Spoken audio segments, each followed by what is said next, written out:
नमस्कार साथियों, स्वागत है आप सभी का फिगरिंग आउट फाइनेंस चैनल में। अगर आप बैंकिंग, इंश्योरेंस या किसी भी रेगुलेटरी इंटरव्यू की प्रिपरेशन कर रहे हैं, तो इस वीडियो को बिल्कुल एंड तक ज़रूर देखिएगा। हो सकता है आज का कोई एक क्वेश्चन या उसका आंसर ही आपके इंटरव्यू पैनल में पूछ लिया जाए, इसलिए एक भी क्वेश्चन आप मिस मत कीजिएगा। इस बैंकिंग इंटरव्यू मास्टर सीरीज़ में हम previous year interview question, expected question, banking awareness और पैनल रेडी आंसर कवर करेंगे, ताकि आप इंटरव्यू में कॉन्फिडेंस के साथ परफॉर्म कर सकें। इसलिए अगर आप बैंकिंग इंटरव्यू की कंप्लीट प्रिपरेशन एक ही जगह से करना चाहते हैं, तो ये बैंकिंग इंटरव्यू मास्टर सीरीज़ आपके लिए एक वन स्टॉप सॉल्यूशन है। दोस्तों, ये है सेट नंबर 13। अगर आपने इसके अब तक बाकी के सेट नहीं देखे, तो आप इनको ज़रूर देखिएगा। इस सेट में मैं जो क्वेश्चन कवर करने वाला हूँ, वो बेस्ड है लोन्स, लेंडिंग रेट और उसकी इवोल्यूशन पर, और मनी सप्लाई के जो टर्म है M0, M1 और M3, इनके बारे में मैं डिस्कस करूँगा क्वेश्चन एंड आंसर की फॉर्म में। काफ़ी ज़्यादा इंपॉर्टेंट होने वाली है वीडियो। दोस्तों, इन क्वेश्चन के आंसर मैंने इस तरीके से डिज़ाइन किए हैं, जब आप पैनल के सामने एक इफेक्टिव आंसर देंगे, तो उसका एक अलग ही इम्पैक्ट पड़ेगा। देखिए दोस्तों, हमें आता सब कुछ है, हमको डेफ़िनेशन भी पता है, बट कभी-कभी क्या होता है, जब हम पैनल के सामने बैठते हैं ना, तो हमें कुछ चीज़ें याद नहीं आती, कैसे हम चीज़ों को एक्सप्लेन करें। मेरी ये इंटरव्यू मास्टर सीरीज़ इसी चीज़ में आपको हेल्प करेगी। इन वीडियोज़ में मैं आपको ये बताऊँगा कि आपको पैनल के सामने एक इफेक्टिव आंसर कैसे देना है। और दोस्तों, जो भी मैं आंसर इसमें बता रहा हूँ, आप उसको मॉडिफ़ाई कर सकते हैं अपने हिसाब से, लेकिन ध्यान रहे उसका कॉन्टेक्स्ट चेंज नहीं होना चाहिए। और दोस्तों, जब मैं आपको क्वेश्चन दिखाऊँ, उससे पहले आप एक बार उसका आंसर देने की प्रैक्टिस करें। मैं 3 से 5 सेकंड का पॉज़ लूँगा, उस बीच में आप वीडियो को पॉज़ कीजिएगा और एक आंसर देने की प्रैक्टिस कीजिएगा। उसके बाद मेरा आंसर आप सुनिएगा। दोस्तों, उससे पहले हम आगे बढ़ें, मैं चाहता हूँ इस स्लाइड को आप एक बार ध्यान से पढ़ें। आप ये देखें कि मेरी वीडियोज़ आपको कैसे देखनी है, ताकि आप जो भी कंटेंट पढ़ रहे हैं, उसका मैक्सिमम रिटेंशन कर पाएँ। दोस्तों, इन स्टेप्स को ज़रूर फ़ॉलो कीजिएगा, इससे आपको ही फ़ायदा मिलेगा इंटरव्यू में। तो आप वीडियो को पॉज़ कीजिए और एक बार इसको पढ़िए। तो चलिए दोस्तों, आज का वीडियो शुरू करते हैं। आज का पहला क्वेश्चन है, trace the evolution of lending rate in India, BPLR, base rate, MCLR and EBLR. Tell us why each system was change. चलिए देखते हैं पैनल को एक अच्छा आंसर कैसे दें। सर, इंडिया का landing rate system step by step improve हुआ, ताकि लोन्स ज़्यादा फेयर हों और आरबीआई के रेट कट्स का बेनिफिट कॉमन बोरोवर तक जल्दी पहुंच सके। सबसे पहले 2003 में बेंचमार्क प्राइम लैंडिंग रेट आया था। इस सिस्टम में हर बैंक अपनी लैंडिंग रेट खुद डिसाइड करता था और उसके लिए कोई क्लियर फार्मूला नहीं था। इसी वजह से ट्रांसपेरेंसी काफ़ी कम थी। इस प्रॉब्लम को सॉल्व करने के लिए 2010 में बेस रेट इंट्रोड्यूस किया गया। ये मिनिमम लैंडिंग फ्लोर था, लेकिन ये एवरेज कॉस्ट ऑफ फंड पर बेस्ड था, इसलिए आरबीआई के रेपो रेट में चेंज होने पर इसका रेस्पॉन्स काफ़ी स्लो रहता था। उसके बाद 2016 में marginal cost of lending rate introduce हुआ। ये मार्जिनल यानी लेटेस्ट कॉस्ट ऑफ फंड पर बेस था, जिसे लैंडिंग रेट आरबीआई के पॉलिसी चेंजेस पर कंपैरेटिवली जल्दी रेस्पॉन्ड कर सके। लेकिन ट्रांसमिशन अब भी पूरी तरह इफेक्टिव नहीं था। इसीलिए अक्टूबर 2019 में आरबीआई ने external benchmark landing rate introduce किया, जिसमें रिटेल और एमएसएमई लोन्स को डायरेक्टली किसी एक्सटर्नल बेंचमार्क जैसे रेपो रेट से लिंक कर दिया गया। इससे बोरोवर तक इंटरेस्ट रेट चेंजेस का बेनिफिट जल्दी, ट्रांसपेरेंट तरीके से और इफेक्टिवली पहुंचने लगा। आज के टाइम में ये फ्रेमवर्क आरबीआई की master direction on interest rate on advances के अंडर कंसोलिडेटेड किए गए हैं। नेक्स्ट क्वेश्चन है, tell me what are the main components of MCLR. चलिए देखते हैं पैनल को एक अच्छा आंसर कैसे दें। सर, एमसीएलआर का मतलब marginal cost of fund based lending rate होता है। ये वो मिनिमम रेट है जिसके नीचे कोई बैंक लोन नहीं दे सकता। आरबीआई ने इस सिस्टम को 1 अप्रैल 2016 से इंट्रोड्यूस किया था, ताकि लैंडिंग प्रोसेस में ट्रांसपेरेंसी आए और रेपो रेट में होने वाले चेंजेस का बेनिफिट कस्टमर तक जल्दी पहुंच सके। एमसीएलआर के 4 मेन कंपोनेंट होते हैं। पहला है मार्जिनल कॉस्ट ऑफ फंड। इसका मतलब है बैंक को नया पैसा रेज़ करने में जो एक्चुअल कॉस्ट आती है, जो मेनली डिपॉज़िट और बोरोइंग से आती है। दूसरा है negative carry on cash reserve ratio. इसमें बैंक को अपना कुछ पैसा आरबीआई के पास सीआरआर के रूप में रखना पड़ता है, लेकिन उस पर कोई इंटरेस्ट नहीं मिलता। तीसरा है ऑपरेटिंग कॉस्ट। इसमें बैंक के लिए डेली एक्सपेंसेस आते हैं, जैसे स्टाफ की सैलरी और ऑफ़िस चलाने का खर्चा। और चौथा है टेन्योर प्रीमियम। ये लॉन्गर टेन्योर वाले लोन्स पर लगने वाला एडिशनल चार्ज होता है, क्योंकि उनमें रिस्क कंपैरेटिवली ज़्यादा होता है। ये चारों कंपोनेंट मिलकर बैंक का एमसीएलआर डिसाइड करते हैं। नेक्स्ट क्वेश्चन है, tell me why did the RBI shift to an external benchmark like the repo linked lending rate. चलिए देखते हैं पैनल को एक अच्छा आंसर कैसे दें। सर पहले बैंक्स अपने इंटरनल बेंचमार्क जैसे बेस रेट और एमसीएलआर के बेसिस पर लोन इंटरेस्ट रेट डिसाइड करते थे। प्रॉब्लम ये थी कि ये रेट्स बैंक के अपने कॉस्ट ऑफ फंड पर बेस्ड होते थे, जिससे बैंक खुद कंट्रोल करता था।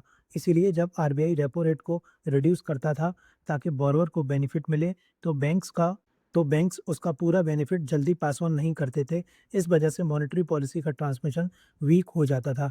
इसी प्रॉब्लम को सॉल्व करने के लिए 1 अक्टूबर 2019 से आरबीआई ने बैंक्स को कहा कि नए फ्लोटिंग रेट रिटेल और स्मॉल बिजनेस लोन को एक एक्सटर्नल बेंचमार्क से लिंक किया जाए, जो ज़्यादातर केसेस में रेपो रेट होता है।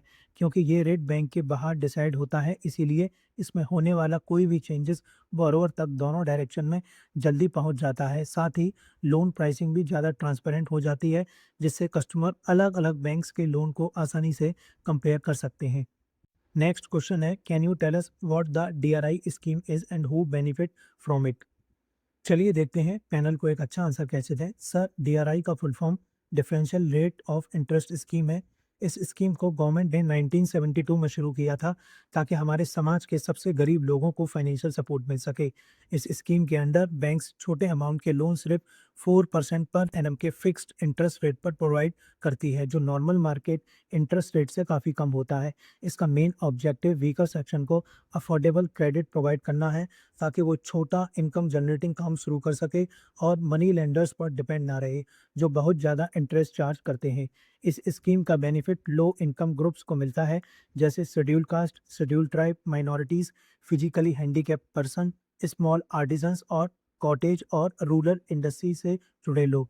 साथ ही बैंक्स को यह भी इंश्योर करना होता है कि इन लोन्स का कम से कम 40% शेड्यूल कास्ट और शेड्यूल ट्राइब बोरोवर को दिया जाए। इस तरह ये स्कीम फाइनेंशियल इंक्लूजन को प्रमोट करती है। नेक्स्ट क्वेश्चन है, tell us what is reverse mortgage loan and who is it designed for. चलिए देखते हैं पैनल को एक अच्छा आंसर कैसे दें। सर रिवर्स मॉर्टगेज लोन एक स्पेशल लोन होता है, जो मेनली सीनियर सिटीजन के लिए डिजाइन किया गया है, यानी 60 ईयर या उससे ज़्यादा एज के लोगों के लिए। ये एक नॉर्मल होम लोन के बिल्कुल अपोजिट तरीके से काम करता है। नॉर्मल होम लोन में बोरोवर हर महीने बैंक को ईएमआई पे करता है, लेकिन रिवर्स मॉर्टगेज में बैंक सीनियर सिटीजन को उनके अपने घर के अगेंस्ट पैसा देती है। इस दौरान व्यक्ति अपने घर में ओनर के रूप में पूरी जिंदगी रहता है। बैंक पेमेंट मंथली, क्वार्टरली या फिर लमसम के फॉर्म में दे सकता है। बोरोवर और उनके स्पाउस के डेथ के बाद लीगल हायर चाहे तो लोन रीपे करके घर अपने पास रख सकते हैं। अगर लोन रीपे नहीं किया जाता, तो बैंक अपनी आउटस्टैंडिंग अमाउंट रिकवर करने के लिए घर बेच सकता है। इंडिया में इस स्कीम को नेशनल हाउसिंग बैंक गाइड करता है। ये स्कीम सीनियर सिटीजन को रिटायरमेंट के बाद रेगुलर टैक्स फ्री इनकम और फाइनेंशियल डिग्निटी प्रोवाइड करती है। नेक्स्ट क्वेश्चन है, tell me what is the difference between a secured and an unsecured loan. चलिए देखते हैं पैनल को एक अच्छा आंसर कैसे दें। सर सिक्योर्ड और अनसिक्योर्ड लोन के बीच मेन डिफरेंस कोलेटरल का होता है, मतलब बैंक को दी जाने वाली सिक्योरिटी। सिक्योर्ड लोन वो लोन होता है जिसमें बोरोवर बैंक को किसी असेट को सिक्योरिटी के रूप में देता है, जैसे हाउस, लैंड, गोल्ड, व्हीकल या फिक्स डिपॉजिट। अगर बोरोवर लोन रीपे नहीं करता, तो बैंक के पास उस असेट को बेचकर अपना पैसा रिकवर करने का अधिकार होता है। क्योंकि बैंक के लिए रिस्क कम होता है, इसलिए सिक्योर्ड लोन पर जनरली इंटरेस्ट रेट भी कम होता है और लोन अमाउंट भी ज़्यादा मिल सकता है। इसके कॉमन एग्जांपल हैं होम लोन और गोल्ड लोन। दूसरी तरफ अनसिक्योर्ड लोन बिना किसी सिक्योरिटी के दिया जाता है। इसमें बैंक बोरोवर की इनकम, क्रेडिट स्कोर और रीपेमेंट कैपेसिटी के बेसिस पर लोन सैंक्शन करता है। क्योंकि बैंक के लिए रिस्क ज़्यादा होता है, इसीलिए इंटरेस्ट रेट भी कंपैरेटिवली ज़्यादा होता है। इसके कॉमन एग्जांपल हैं पर्सनल लोन और credit card. In short sir, secured loan में सिक्योरिटी प्रेजेंट होती है, जबकि अनसिक्योर्ड लोन में सिक्योरिटी प्रेजेंट नहीं होती। नेक्स्ट क्वेश्चन है, tell us what is the difference between an overdraft and the cash credit. चलिए देखते हैं पैनल को एक अच्छा आंसर कैसे दें। सर ओवरड्राफ्ट और कैश क्रेडिट दोनों ही बैंक के शॉर्ट टर्म क्रेडिट फैसिलिटीज़ होती हैं, लेकिन इनका यूज़ अलग अलग पर्पस के लिए किया जाता है। कैश क्रेडिट मेनली बिजनेसेस को दिया जाता है उनकी वर्किंग कैपिटल नीड्स को मीट करने के लिए, जैसे रॉ मटेरियल खरीदना या डेली बिजनेस ऑपरेशन के एक्सपेंसेस मैनेज करना। इसके लिए एक सेपरेट कैश क्रेडिट अकाउंट खोला जाता है और लिमिट करंट असेट जैसे स्टॉक और रिसीवेबल्स की सिक्योरिटी के अगेंस्ट सैंक्शन की जाती है। वहीं ओवरड्राफ्ट एक एग्जिस्टिंग करंट या सेविंग अकाउंट से लिंक्ड फैसिलिटी होती है, इसमें अकाउंट होल्डर अपने अकाउंट के अवेलेबल बैलेंस से ज़्यादा अमाउंट सैंक्शन लिमिट तक विड्रॉ कर सकता है। ये फैसिलिटीज़ बिजनेसेस और इंडिविजुअल दोनों को दी जा सकती हैं। जनरली कस्टमर के रिलेशनशिप या किसी सिक्योरिटी के अगेंस्ट दोनों फैसिलिटीज़ में इंटरेस्ट सिर्फ उतनी अमाउंट पर चार्ज किया जाता है जितनी अमाउंट एक्चुअली यूज़ की गई हो, पूरी सैंक्शन लिमिट पर नहीं। इसीलिए मेन डिफरेंस इनके पर्पस और अकाउंट के टाइप में होता है। नेक्स्ट क्वेश्चन है, tell me what is the difference between pledge, hypothecation and mortgage. चलिए देखते हैं पैनल को एक अच्छा आंसर कैसे दें। सर तीनों ही लोन के अगेंस्ट बैंक के लिए सिक्योरिटी क्रिएट करने का तरीका है, लेकिन इनमें दो मेन डिफरेंसेस होते हैं।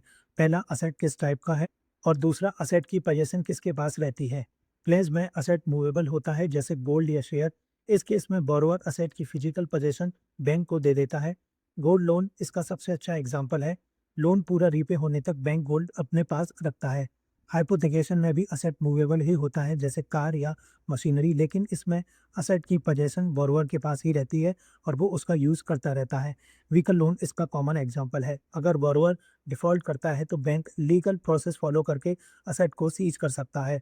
मॉर्टगेज में असेट इमूवेबल होता है जैसे लैंड या हाउस।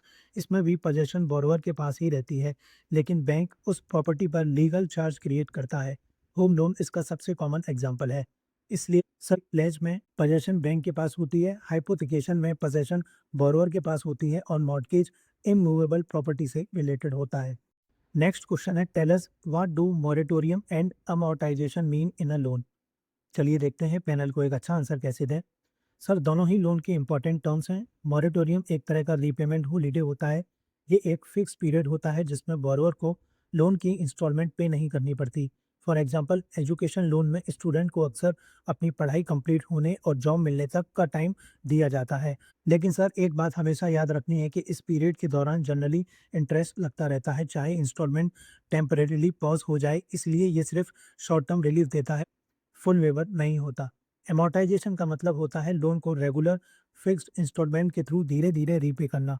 हर इंस्टॉलमेंट के दो पार्ट होते हैं, एक पार्ट प्रिंसिपल अमाउंट को रिड्यूस करता है और दूसरा इंटरेस्ट पे करता है। लोन के शुरुआती सालों में इंस्टॉलमेंट का बड़ा हिस्सा इंटरेस्ट में जाता है और बाद के सालों में ज़्यादा हिस्सा प्रिंसिपल को रीपे करता है। लोन पीरियड के एंड तक पूरा लोन जीरो हो जाता है। सिंपल वर्ड में कहें, मॉरेटोरियम एक रीपेमेंट पॉज है और अमोर्टाइजेशन लोन को प्लान तरीके से रीपे करने की प्रोसेस है। नेक्स्ट क्वेश्चन है, tell me what is the difference between a fixed and a floating interest rate. चलिए देखते हैं पैनल को एक अच्छा आंसर कैसे दें। सर दोनों ही तरीके हैं जिनसे बैंक लोन पर इंटरेस्ट चार्ज करते हैं। फिक्स्ड इंटरेस्ट रेट में इंटरेस्ट रेट पूरे लोन पीरियड के दौरान सेम रहता है, चाहे मार्केट इंटरेस्ट रेट ऊपर जाए या नीचे। इस पर कोई असर नहीं पड़ता, इसलिए बोरोवर की ईएमआई भी कांस्टेंट रहती है। इससे बोरोवर को कंफर्ट मिलता है और बजटिंग करना आसान हो जाता है, क्योंकि उसे पहले से पता होता है कि हर महीने कितनी पेमेंट करनी है। फ्लोटिंग इंटरेस्ट रेट में इंटरेस्ट रेट किसी बेंचमार्क से लिंक्ड होता है, जैसे आरबीआई रेपो रेट। जब बेंचमार्क रेट ऊपर या नीचे होता है तो लोन का इंटरेस्ट रेट भी उसके साथ चेंज हो जाता है। इस वजह से ईएमआई या लोन टेन्योर टाइम के साथ बढ़ या घट सकता है। सिंपल वर्ड में कहें, sir fixed interest rate stability देता है, जबकि फ्लोटिंग इंटरेस्ट रेट फ्लेक्सिबिलिटी देता है। फिक्स रेट इंटरेस्ट रेट बढ़ने से प्रोटेक्शन देता है, जबकि फ्लोटिंग रेट में बोरोवर को बेनिफिट मिलता है जब इंटरेस्ट रेट कम होते हैं। दोनों में से सही ऑप्शन बोरोवर की इनकम स्टेबिलिटी और रिस्क टेकिंग कैपेसिटी पर डिपेंड करता है। नेक्स्ट क्वेश्चन है, tell me what is the difference between dear money and hot money. चलिए देखते हैं पैनल को एक अच्छा आंसर कैसे दें। सर दोनों टर्म सुनने में सिमिलर लगते हैं, लेकिन इनका मीनिंग बिल्कुल अलग होता है। डियर मनी का मतलब होता है कि पैसा बोरो करना महंगा हो जाता है क्योंकि इंटरेस्ट रेट हाई होते हैं। जब सेंट्रल बैंक इन्फ्लेशन को कंट्रोल करना चाहती है तो वो इंटरेस्ट रेट बढ़ा देता है और मनी सप्लाई को टाइटन करता है। इससे लोन लेना महंगा हो जाता है और लोग और बिजनेसेस कम बोरो करते हैं और कम खर्चा करते हैं। इससे डिमांड स्लो होती है और प्राइसेस को कंट्रोल करने में मदद मिलती है। सिंपल वर्ड में कहें, यहाँ डियर का मतलब एक्सपेंसेस होता है। दूसरी तरफ hot money short term foreign money होता है जो हायर इंटरेस्ट रेट या क्विक प्रॉफिट के लिए एक कंट्री से दूसरी कंट्री में बहुत जल्दी मूव करता है। जब कंडीशन अच्छी लगती है तो ये पैसा जल्दी आ जाता है और जब कंडीशन ख़राब होती है तो उतनी ही जल्दी बाहर भी निकल जाता है। इसी वजह से हॉट मनी किसी कंट्री की करेंसी और फाइनेंशियल मार्केट को अनस्टेबल बना सकता है। Overall sir dear money borrowing की कॉस्ट से रिलेटेड होता है, जबकि हॉट मनी रैपिडली मूव होने वाले फॉरेन फंड से रिलेटेड होता है। दोनों ही इकोनॉमी के बिहेवियर को इन्फ्लुएंस करते हैं। आज का लास्ट क्वेश्चन है, can you explain the money supply measures M0, M1 and M3? चलिए देखते हैं पैनल को एक अच्छा आंसर कैसे दें। सर, मनी सप्लाई का मतलब है इकोनॉमी में किसी भी पॉइंट ऑफ टाइम पर अवेलेबल टोटल मनी। आरबीआई इसे अलग-अलग लेवल में मेजर करता है, सबसे ज़्यादा लिक्विड फॉर्म से लेकर ब्रॉडेस्ट फॉर्म तक। M0 को रिजर्व मनी कहा जाता है। ये बेस मनी होता है। इसमें पब्लिक के पास अवेलेबल करेंसी, बैंक्स के आरबीआई के पास रखे डिपॉजिट और आरबीआई के पास मौजूद अदर डिपॉजिट शामिल होते हैं। ये वही फाउंडेशन है जिसके बेसिस पर बैंकिंग सिस्टम और ज़्यादा मनी क्रिएट करता है। M1 को नैरो मनी कहा जाता है। इसमें M0 का करेंसी पोर्शन और डिमांड डिपॉजिट शामिल होते हैं, जैसे हमारे करंट अकाउंट और सेविंग अकाउंट के बैलेंसेस, जिन्हें हम तुरंत यूज़ कर सकते हैं। M3 को ब्रॉड मनी कहा जाता है। इसमें M1 के साथ बैंक्स के टाइम डिपॉजिट जैसे फिक्स्ड डिपॉजिट भी शामिल होते हैं। इंडिया में मनी सप्लाई को मेजर करने के लिए M3 सबसे वाइडली वॉच मेजर माना जाता है। और दोस्तों, एक इम्पॉर्टेंट अपडेट ये भी है कि अगर आप इन वीडियो सीरीज़ की पीडीएफ चाहते हैं, तो उसका लिंक आपको डिस्क्रिप्शन और कमेंट बॉक्स में मिल जाएगा। आप बहुत छोटा-सा अमाउंट पे करके इनकी पीडीएफ ले सकते हैं। और दोस्तों, एक सबसे इम्पॉर्टेंट बात, ये जो मेरी पीडीएफ है, ये कॉपीराइट एक्ट 1957 के अंडर है। इसको आप कहीं भी शेयर नहीं कर सकते। इसके बारे में आप सामने स्क्रीन पे पढ़ सकते हैं। 3 चीज़ें मैंने मेंशन की हैं, इसलिए बहुत ही अफोर्डेबल मैंने इसका प्राइस रखा है। तो लिमिटेड पीरियड ऑफर है, फर्स्ट 200 स्टूडेंट के लिए 50% ऑफ है। आप 253 में ये अवेल कर सकते हैं, इसलिए आप जल्द से जल्द इसको परचेज़ कर लीजिएगा। दोस्तों, आज की वीडियो में इतना ही। उम्मीद है वीडियो पसंद आई होगी। अपना फीडबैक आप ज़रूर शेयर कीजिएगा। आप कमेंट सेक्शन में भी कर सकते हैं या मुझे डायरेक्ट मैसेज भी कर सकते हैं टेलीग्राम या इंस्टाग्राम पर। लिंक आपको डिस्क्रिप्शन बॉक्स में मिल जाएगा। या आपकी कोई क्वेरी हो या आप चाहते हो कि मैं कोई स्पेसिफिक क्वेश्चन कवर करूँ आपके आने वाले इंटरव्यू के लिए, तो उसको भी आप मुझे कमेंट सेक्शन या मुझे डायरेक्ट मैसेज कर सकते हैं। मैं उसको आने वाली वीडियोज़ में ज़रूर कवर करूँगा। दोस्तों, ये वीडियो सीरीज़ काफ़ी ज़्यादा इम्पोर्टेंट है। आप इसको रेगुलरली फॉलो कीजिएगा और सेट्स को आप सीक्वेंस में देखिएगा। इससे आपको एक अलग ही कॉन्फिडेंस मिलेगा। तो दोस्तों, चलिए आज की वीडियो में इतना ही। Thanks for watching and all the best for your interview.